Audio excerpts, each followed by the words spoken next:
स्वामी जी, आप जैसे बता रहे हैं अहिंसा परमो धर्म, और अहिंसा को ही विशेष रूप से वैदिक दर्शन में भी आप दिखा रहे हैं, लेकिन जब हम श्रीमद् भगवद गीता आदि को जब हम देखते हैं तो वहाँ पर स्वधर्मम अपि चावेक्ष्य आदि जो विशेष रूप से हमें वर्णन मिलता है, तो वहाँ पर हम देखें तो हिंसा को ही एक प्रकार से धर्म, अपने स्वभाव को ही धर्म, इस प्रकार की जो बातें हमें देखने को मिलती है, तो उसको हम फिर कैसे देखेंगे?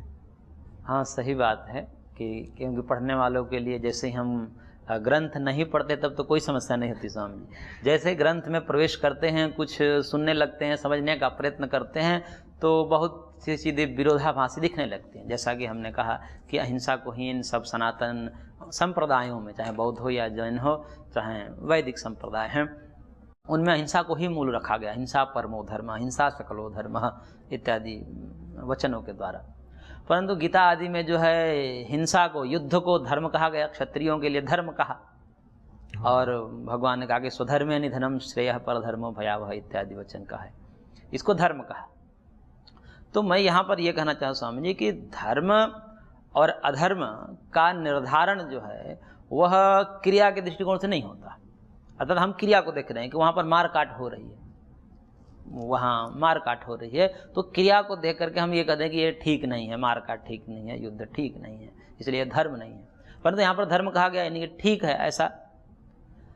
तो वहीं पर उसी गीता में एक वचन आता है कि दुरेण ही अवरम कर्म बुद्धि योगा धनंजय, कि क्रिया के दृष्टिकोण से हमारी भावना प्रबल होती है, भाव के आधार पर धर्म का निर्धारण होता है।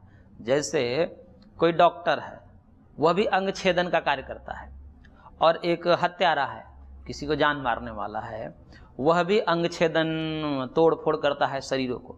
तो शरीर को तोड़ फोड़ करना, छेदन करना, काटना, ये दोनों कार्य करते हैं, परंतु क्रिया दोनों में एक ही है। अंतर क्या है? भाव अंतर है। एक जगह है कि दुख निवृत्ति की भावना है, डॉक्टर अंग छेदन करता है, चीड़फाड़ करता है, तो उसकी भावना होती है कि मैं इस रोगी को दुख से दूर करूं। ये थोड़ा सा दुख हो जाएगा, ये थोड़ा सा दुख भले ही मैं दे रहा हूं तात्कालिक रूप से, लेकिन इसका अंतिम परिणाम जो होगा, दूरगामी परिणाम होगा, वह सुख होगा। इस भावना से भावित होकर के वह अंग छेदन कर रहा है, चीड़फाड़ कर रहा है, तो वह तात्कालिक रूप में दिखने वाली जो क्रिया है हमें हिंसा जैसे दिख रही है, लेकिन वो हिंसा नहीं है, क्योंकि वहाँ भावना शुद्धि है, भाव की शुद्धि है। परंतु दूसरे जगह हत्यारा किसी का अंग छेदन करता है, उसकी भावना दूषित होती है, उसकी कलुषित भावना होती है, और वह इस भावना से भावित होकर के हत्या करता है, अंग छेदन करता है, तोड़ फोड़ करता है शरीर के अंगों की, कि उसको दुख हो गए। तो दुख के लिए दुख देना ये हिंसा है, और सुख के लिए तात्कालिक रूप से दुख देना उसको हिंसा नहीं कहते स्वामी जी।